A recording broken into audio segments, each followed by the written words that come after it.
So, happy Mother's Day, all those of you who are mothers here. Happy Mother's Day to single fathers who play a double role. Grandmothers, twice. Mothers, twice. Congratulations. And I'm glad you're here, although today's talk is not about mothers. But I want to acknowledge you because I know stepmothers, step-grandparents, everything. You know, I acknowledge you and know Mother's Day is not anywhere in the spiritual holidays list. But here's the thing. This message will help you as a mother, if that helps at all. But every Sunday should. Every Sunday message should help all of us in any of the roles we play. And so, to look at our role. The other day I was speaking in a group. I was lead speaker in a group. And I mentioned that I was a minister. And someone brought up religion, and I said I should clarify that I did not surrender to religion. I surrendered to a new thought. And because that's what I did years ago when I came into I surrendered to a new thought. And that new thought involved a spiritual life and a spiritual practice and a spiritual pursuit. Because it was so much better than anything else I was surrendering to. I did not want to surrender to my misery any longer. I didn't want to surrender to being poor Shawn anymore. I didn't want to surrender to being something less than the good that I am. And so I had to keep learning about the good that I am from people who understood these things, from people who had accepted, oh, in God I am good. Even if I'm poorly behaved everywhere else, in God I am good. So to surrender to a new thought. And so I called today's talk, One Thought Away. Just one thought away is all it really is for me to awaken to what I actually am, rather than what I behave as. And hopefully, when I awaken to what I actually am, a lot of the behaviors will fall away. The doubts will fall away. And I can start to accept, oh, I am good. I don't need somebody else to prove to me that I am good. I no longer need validation that I am good at a certain point. You know, when we're just starting out, yeah, we need validation. We need people to witness it. But here's the thing. If I'm with people and they don't see me as good, well, it could be they don't recognize this magnificence. But it could also be that, oh, maybe I'm putting something out there that I'm not aware of. Maybe I need to look in the mirror and see if I can find my God self. Because Myrtle Fillmore, Unity's co-founder, when she began to get sick again and asked, I've looked through all my faults, I can't find anything. And the voice of Spirit said, fine, look through your assets. And she found pride. She found a great pride in never showing that she was upset, never demonstrating any lack and letting anybody see any kind of lack or anything. And so she had to learn how to have her upset rather than, it's not here, cancel, rather than pretend. Because we're in a body, we're going to have upsets. We have thoughts. So I looked up the definition of thought in New Thought. A spirituality with a belief system of oneness. Flow and this is the definition of New Thought before we get to thought. A spirituality with a belief system of oneness, flow, and manifestation. And articulated by the construct of mind, idea, expression. That's our Trinity. Excuse me. It is so much better than it was. Flow and manifestation and articulated by the construct of mind, idea, expression that addresses the needs of the head, heart, and body. It is based on the rich traditions of Western philosophy, the teachings of Jesus, and our understanding of the mind-body connection. This definition will provide the framework for distinguishing New Thought from other religious traditions, and these terms will be fleshed out as we consider the many contributions of New Thought antecedents and pioneers. If you want to know who those people are, there's a great book called Spirits in Rebellion. I really reckon it's a yellow book, and it's thick as anything, and it's just wonderful, and it will tell you about all our people that went before us who really did some stuff. And what you'll find out is these were not movie stars. These were not famous people. These were people who it could go either way as far as life and death. And they wanted to choose life and didn't know how to. These were not people who had more time and money on their hands than they knew what to do with and wanted to do a little service.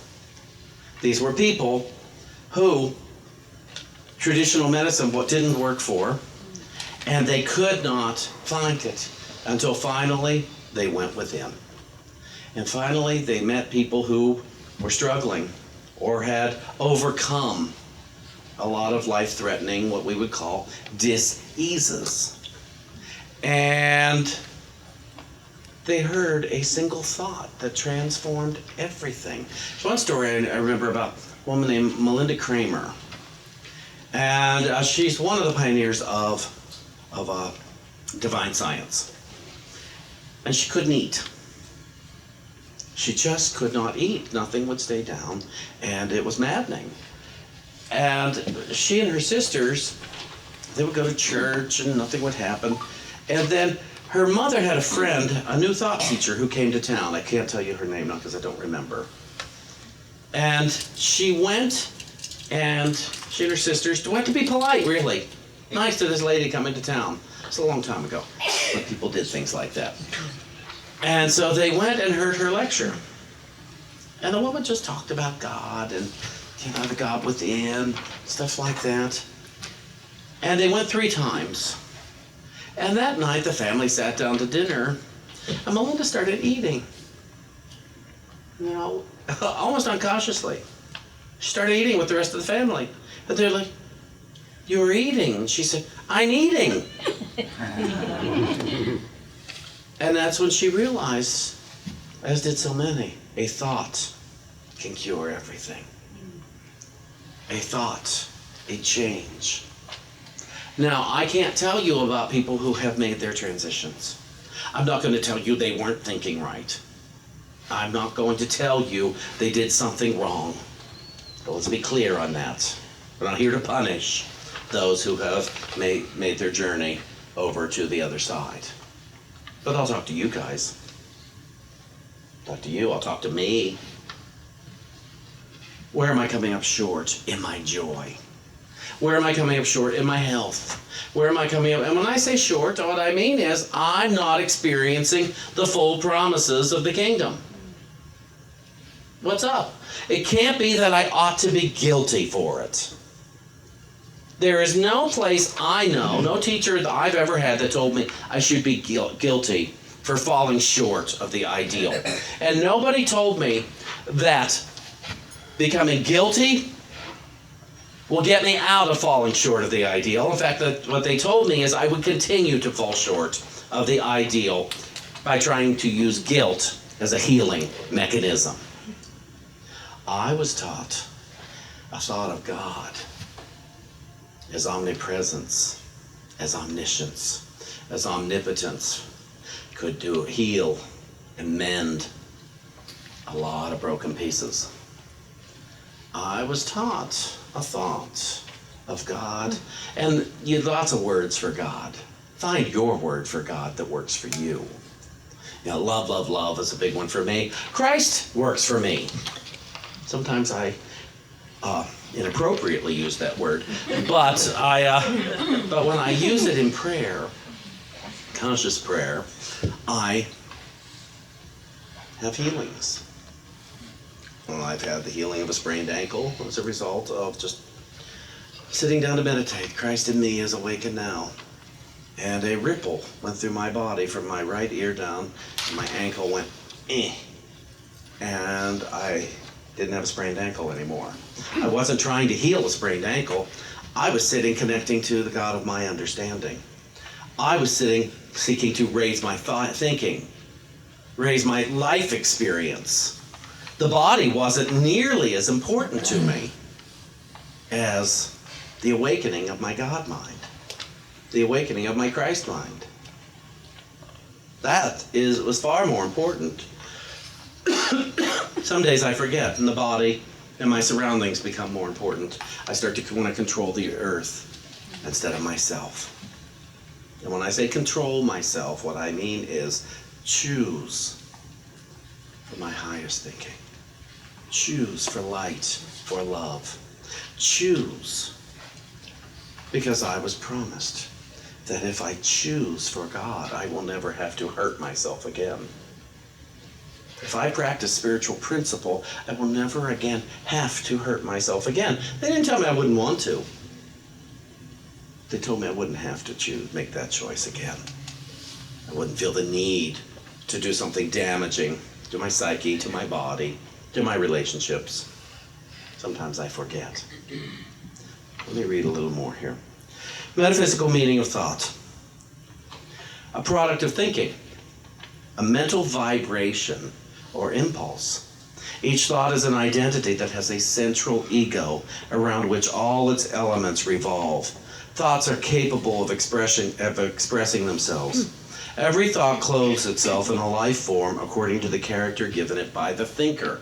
We're clear on this. Every thought clothes itself in a life form according to the character given it by the thinker. The form is simply the conclusion of the thought. So I think a lot of us are in a great conclusion that, or no, let's call it delusion, that I should think this thought around this. Who says?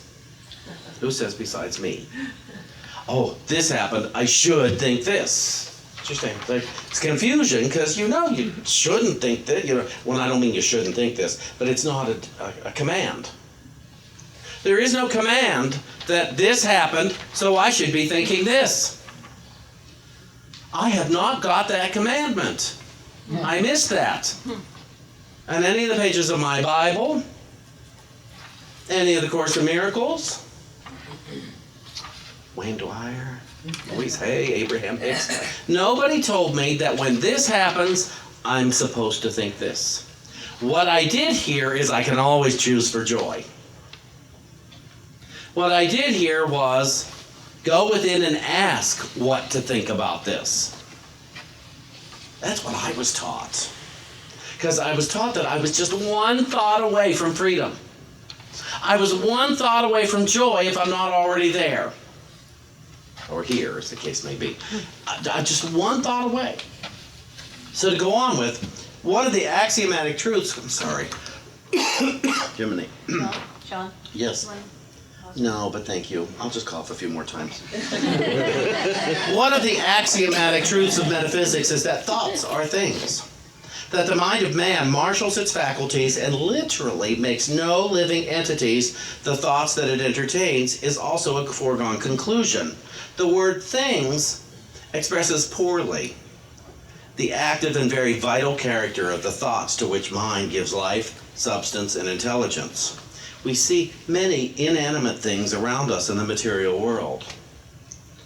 If we compare our creative thoughts with them, we get an inferior conception of the marvelous ability of our mind in its creative capacity. Who here has ever imagined the worst? It's very alive, isn't it? It is. Oh my gosh, the things we can imagine with the worst. I think it's easier and much more vivid to imagine the worst than to imagine the best. Yeah. And I have taken the time also to imagine the best. At least what I think is the best. Because there's probably better. Often I have found there's even better than what I've imagined. And I'm okay with that. I really don't mind that there's even better than what I have imagined. In fact, many years ago, when I was in a healing room, a very tall man in the front got up and he said, well, he said it to the whole room, not just me, but he said, God has better things in store for you than anything you could ever imagine. And I thought, oh, wow, because I can imagine some pretty wild things. And I thought, better than that. Because you see, at that time, I couldn't begin to imagine serenity. I couldn't imagine peace. I couldn't imagine a good life and a good thought that included the whole world. That didn't include my whole ego. I couldn't imagine it at that point. But I stuck around. And I kept seeking out my relationship with God and what I call God and what is in the possibilities of God. And I stopped trying to get God to do things. How about that? I stopped making God a taskmaster. Like, God, you owe me. No. Anything I want is right here within the capability of God. God has already given it. Now, what would I do to change it? I could have one more thought, and that would change everything. It would just change the way I see it, the way I experience it, and the way it affects. It would change the thing itself and the way it manifests. Now, here we go. Here's the final part here. Thought is controlled by the right use of affirmation and denial. By the power of the mind to accept and reject. The power of the mind is the I am, and it is through the avenue of expression, I am, that thought control, dominion, and mastery are obtained. Thoughts are controlled by the mind through its power to say yes or no. To hold a thought is to affirm or deny a certain proposition, both mentally and audibly, until the logic of the mind is satisfied and spiritual realization is attained. So, affirmations don't make something happen. Affirmations don't create anything, just as denials don't get rid of something. We affirm to remind ourselves of what is real, and we deny in order to rid our mind of what is not real. So you see, we can't get rid of something that's not real. It will just cease to live in our mind. That which is unreal, that which is not true. And what is will begin to take up residence in our thoughts. Love will begin to take up an honest residence in my mind, in my heart, in my body. That which is love will begin to manifest in every aspect. It is possible when you first start this, everything unlike love will appear. But that's to be dismissed so that you can know the truth. It says, know the truth, you will know the truth, and the truth will set you free. And so to know the truth. And I worked for many years to know, oh, this is a conflict. Well, conflict's not true, but it could be a guide, so I'll listen to the guidance, and then I'll dismiss the conflict as if it's a real thing. And I've had to do that a lot over the years. I have a few left. To keep, okay, show yourself to me for what you are rather than what you aren't. Because I don't want to make up a story. I really don't want to make up a story about anything. Not about anything in my grief. Not about anything in life and death and the sky and the floor. I don't want to make up a story about any of it, even though it's very entertaining to do so. Anybody? You know, that can be better than television some nights. And it's a great activity while you're driving. To begin to imagine all sorts of scenarios that are just the most awful things. Rarely do most people I know, when they are driving down a busy highway, imagine angels. Imagine cotton candy. Fluffiness. You know, soothing. Most people I know do not do that. Most people I know, when they're driving, they're thinking, you know, it's a challenge. So I'm taking this from 2 Corinthians chapter 6 of the Holy Spirit's interpretation of the New Testament. And Spirit says to us from verse 3, to think apart from your experience and to think apart from the world is a request that is to be taken literally in all circumstances without exception. This will seem to take practice, but as you practice, the increase in willingness, but as you practice, the increase in willingness will make the practice easier. Here's how you are to practice. 1, as you suffer, choose not to suffer. Let the experience of the body continue without the desire for the experience to be different. Tough stuff, but possible. Well, I'm going to read that again. As you suffer, choose not to suffer. Let the experience of the body continue without the desire for the experience to be different. It's thought exchange. Have your feelings. Have your sensations. Don't give them power that they don't possess.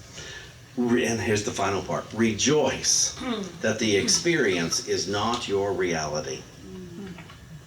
Next. When you are afraid, choose not to be afraid. By remembering that what you fear is not real. It is of the world, or it is born of thoughts of the world. It is an experience. It is an experience, but it is not real. It is not real, so it is not your truth. When you are joyous because the world seems to be going your way, and today seems to be your day, remember that is not your joy. Your joy is your truth, which is beyond the world. I would phrase that your joy is the truth. Be happy and be joyous, but let your joy come to you apart from your experience. Let your joy come to you from truth in your heart. Relaxing your joy and be your joy beyond your experience of the world. Rejoice that the experience is not your reality. Suffering, fear, pain, sickness. Rejoice that the experience is not your reality. Rejoice. Smile. Smile frequently. Set yourself up for fun, for divine possibility, for what you know must be the truth in God. You cannot keep coming here and think that God wants you to suffer in any way. You cannot keep walking up those steps and imagine that God must need you to suffer. And if you have imagined that, choose not to again. Choose another thought. Choose something based on what I'm talking about, so that you may say, I am so glad today that just about everything I have ever thought is wrong. Give thought. Give a great gratitude that we have been so wrong about so much, and that we can now become open to being in God, as God. That we live in light, we live in love, and it's safe to smile. Thank